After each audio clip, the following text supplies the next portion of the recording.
డ్యూటీలో ఒక అమ్మాయి అయితే ఇలా అడిగిందనమాట. "అక్క రెగ్యులర్‌గా నీ వీడియోస్ చూస్తూనే ఉంటాను. వంటలు బానే చేస్తావు కదా! క్రిస్మస్ తర్వాత నాకు మ్యారేజ్ ఉందక్క. చిన్న చిన్న టిప్స్ ఏమన్నా ఉంటే చెప్పవా?" అనింది. కడుపు నొప్పొచ్చేసింది నాకైతే అది వినగానే. చాలా సేపు నవ్వుకున్నాను. ఆన్సర్ చెప్పకుండా నవ్వుకుంటూ వర్క్‌లోకెళ్ళిపోయాను. సో, రెగ్యులర్‌గా చూస్తానంది కాబట్టి ఈ వీడియోతో అయితే క్లారిటీ వచ్చేస్తుంది.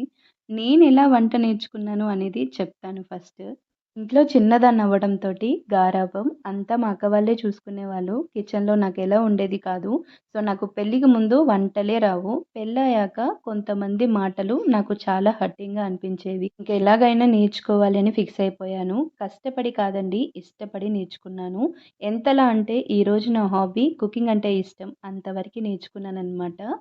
అడగడంలో అయితే తప్పైతే ఏం లేదండి. కానీ కొంతమంది ఇంకా ఉన్నారు. "అరే! నీకిది కూడా రాదా?" అని మన మనసుల్ని హర్ట్ చేయడానికి. సో, అడిగి ఇలాంటి మాటలు అనిపించుకునే కన్నా నన్నడిగితే ఇదివరకంటే ఏమీ లేవు. ఇప్పుడు మంచిగా యూట్యూబ్ ఉంది.